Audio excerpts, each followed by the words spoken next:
Welcome to the Kalwas channel. This is your host, Dr. Haider Shah. We are glad that you people are taking advantage of our videos and you people are learning from it. And that's what our aim is, to guide you in the right direction. So today we have another very interesting topic, and we'll be giving you the 8 tips that how can you become the good research student. So today it's all about the 8 top qualities of good research student. You can enhance your productivity and you can be a good research student by following these 8 tips. So the first one is you must have a curiosity and critical thinking mind. Once you are eager to learn something new, when you observe the different phenomena, why the phenomena is happening the way it is happening, when you have that curiosity and you have a critical mind and critical thinking skills, and if you haven't seen our critical thinking skills video, I would suggest that please go and watch the video so that you could know where do your thinking lies and how can you improve it to a further level. So the first step is have a curiosity, have a eagerness to learn something new, and ask the question why this phenomenon is happening the way it is happening, and critically observe the different things, whatever is happening around you. Okay, the second tip is try to develop reading habits. Once you have the reading habits, then it will help you a lot. By this we mean that we are referring towards the literature review, that how would you come to know what is going on in the field, what are the key researchers in that area, what are the latest trends, what are the different patterns, what are the different things going on in the field. So once you have a good reading habits, then you will be able to do it in a better way. Okay, the third tip is be passionate about the research and aim for a bigger. It means that you must have a passion to learn about the research, that how to do a research properly, because research is a scientific process. You have to follow the first step, second step, third step, and so on, till the conclusion, recommendation, and limitation of the study.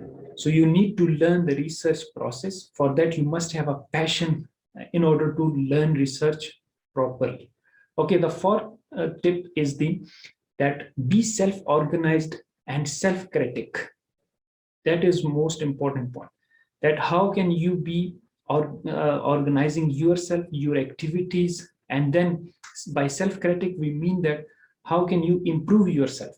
That criticism is the healthy criticism, that how can you change your activities in order to improve yourself.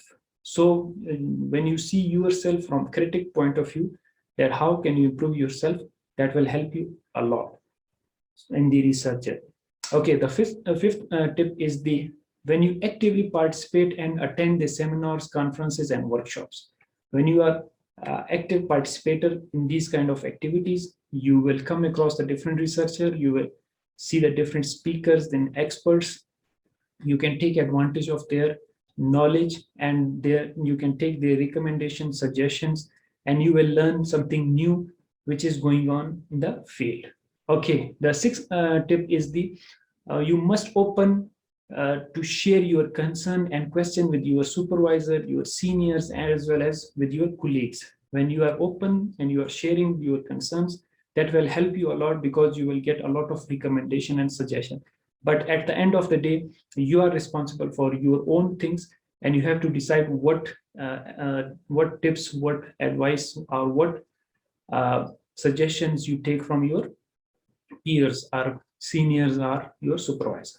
Okay, the seventh tip is be confident, work hard with dedication, and be independent. In research journey, you must know how to be independent, because your supervisor, your peers, your colleagues will only help out you. They will only guide you. You need to walk this journey by yourself. So be independent in that way.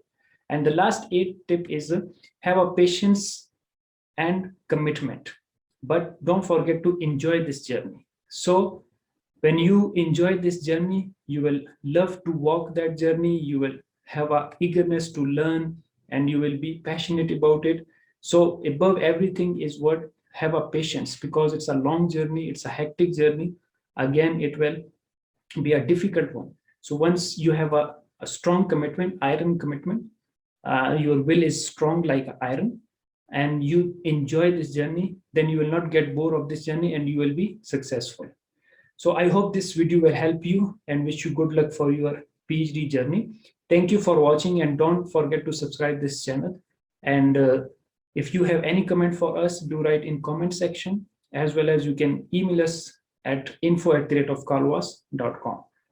Thank you very much. Stay blessed. Bye-bye.